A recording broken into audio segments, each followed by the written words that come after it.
Greetings, legends, and welcome back to the Razor Company YouTube channel with me, J-Mac, from the Canadian Mafia, show your host for this video, and we are still shaving through history with Gillettes, and this time around we are stepping into 1930 with the Gillette New. So, if you like the sounds of that, stay tuned, we're going to roll the intro, and we'll get right back at the action in a second.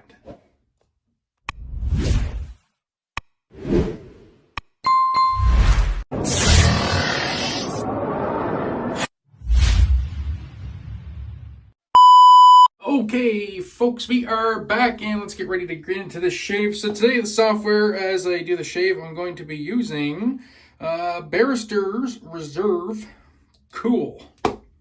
Absolutely love the scent on this. Just a nice citrus, lavender, oak moss, classic Italian shave soap, or shave soap, or shave aftershave. Brain fart scent based on Floyd Blue. Get that lathered up already, and I'm using my Never Alone 4 brush. And look at the coin. Beautiful, beautiful, beautiful. All right, so the razor this week, we are stepping into 1930 with the Gillette New, and this razor was made, or these razors made from 1930 to 1941 when they switched over to the next iterations, which we will get to in the next video. So I have a nice example here. This one is serialized. So from my research, I believe this was made in 1930. In 1931, 32, they actually started going with the letter codes on these. This has a full serial number. So as far as what I can tell from looking up date codes, this is a 1930. This has the common bar handle. Let's get the knurling, smooth, and then smooth. I searched this as a New Bostonian, and that's what I got. And if you look up a New Bostonian on Mr. Razor, it shows this. This could also be the New Premium. Could be a couple different razors with the common bar handle. Once again, Gillette doing Gillette things. Same razor, different box, gets you a different name. So what are some of the biggest changes here before we get into the shave? Well, unlike the other ones where it unscrewed at the bottom here, this one, the handle comes off. Okay, there's your handle. And then take the bottom plate off, and oh, that's different. There's no 3 holes. And look at this top cap. There you go. It's got a long slot hold the blade in place, which we are going to load now. And why did they do this? This is the year Gillette decided to do away with the 3-hole blades that they had before, and they came out with blades kind of akin to this, what we all know and love today, and that's the blades with the slot down the middle. So they reinvented the razor head with a slot down the middle to hold the blades, because once again, Gillette doing Gillette things, which is create new things with their blades, and then come out with new ways to manufacture razor handles to sell the blades. And that's been their trend all along in this series, as you could tell if you've been following along, and that's where we're at. So we'll get that blade loaded in there. Exposure looks good. Exposure looks good. A light little razor, obviously gold. I like gold. I have a thing for gold. I always I try and find vintage razors in gold if I can, because I just like gold. That's my thing. So, and luckily for me, Gillette made a lot of razors in gold. Still searching for a nice gold fat boy, but we shall see. So we'll get this lather on the face, and we'll get talking about the razor a little bit more. I think I got like 3 days worth of growth here, so nothing too extreme. This open comb should chew through this pretty quick. So a couple different versions of the head on these razors. In the 1930s, like I said, to 1941, they had the Gillette New. You're going to hear like the short comb and then the Gillette New long comb. Pretty sure this is a Gillette short comb. I believe this is a short comb. Somebody could correct me. I'm not 100% on that, but yeah, a couple different comb lengths, a bajillion different razors. Looking this one up, and just looking at the listing for the page on Mr. Razors for Gillette News, there was a ton of razors. I think there was 80 some examples, I do believe, if I counted correctly. They made a lot of razors in this time period. A lot of razors. And yeah, that's shaving like a dream. I kind of bumbled my lather a little bit. Actually, I made my lather a little bit thin, and it's been sitting here in the scuttle for a few minutes just percolating. But man, not an issue with that pass at all. This razor, it seems like through the years they've also kind of been tailoring the razors towards a milder shave, and this is no exception. I find this razor to be pretty mild.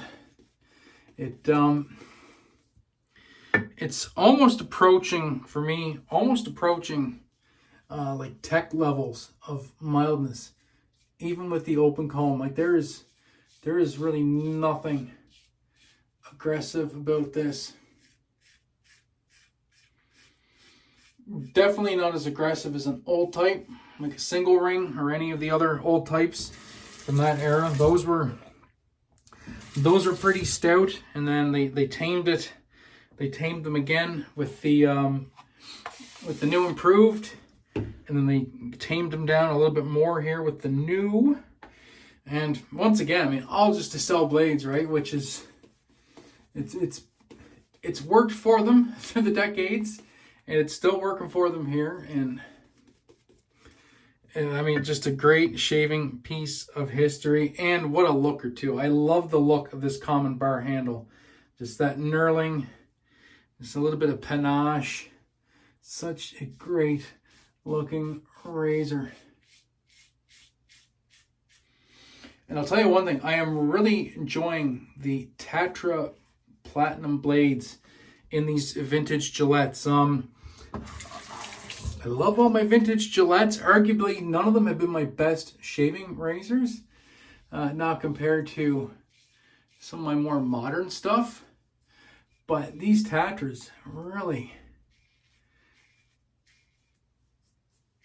shave well. They're actually letting me get everything I want out of this razor without being too aggressively sharp. So something about them, they're like the perfect level to me of sharpness and smoothness.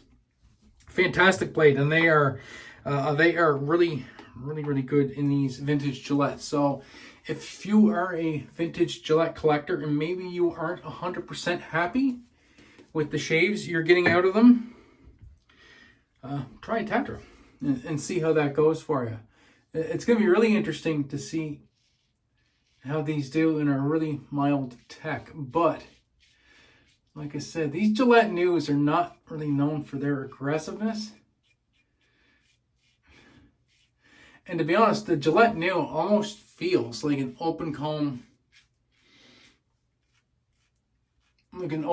tech, to be honest with you, as far as the aggressiveness goes. So if you really like a Gillette tech, and you're looking for something that predates the tech, look into grabbing one of these new short combs and give it a whirl. I think you would be pleasantly surprised with the shave.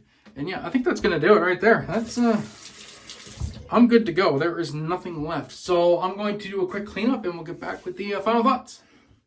All right, and we are back doing the quick dry down, of course, with the TRC microfiber towel. Absolutely love this towel. And yeah, not a fur left in sight, or a whisker, or any furriness, or whichever we want to use. As English fails me once again for the second time this video, I'm going to use the matching Splash Reserve Cool. Oh, so good. Just classic Italian scent. And yeah, this is going to conclude our journey from 1930 into the 1940s. So once again, Gillette making some waves, making some changes, doing lots of things to sell their blades. Now we got the new blades that look more or less like today's blades. That way the razors are starting to look, I mean, they always kind of looked similar, but now they're functioning the same. You have long slots instead of the 3 posts. And yeah, that's going to do it for this one. So the next video in the series, we're going to be stopping in the 1940s. And I actually have 2 examples from the 1940s. I'm going to break up into 2 videos because they are two different razors. 2 different but 2 similar razors. So I'll do a video on both of them, and that should be fun. So yeah, that'll do it. So if you're new here to the Razor Company YouTube channel, please hit that subscribe button, leave a like, leave a comment down below. If you're also into vintage razors and you have a question, I'm happy to answer any questions in the comment section below, especially when I have a little bit more time to research some things instead of trying to memorize a whole schwack of knowledge right off the rip. And yeah, that'll do it. So until next time, my friends, be safe, be kind to one another. Most importantly, have a great day, eating better shave. We'll catch you guys on the next one. Peace.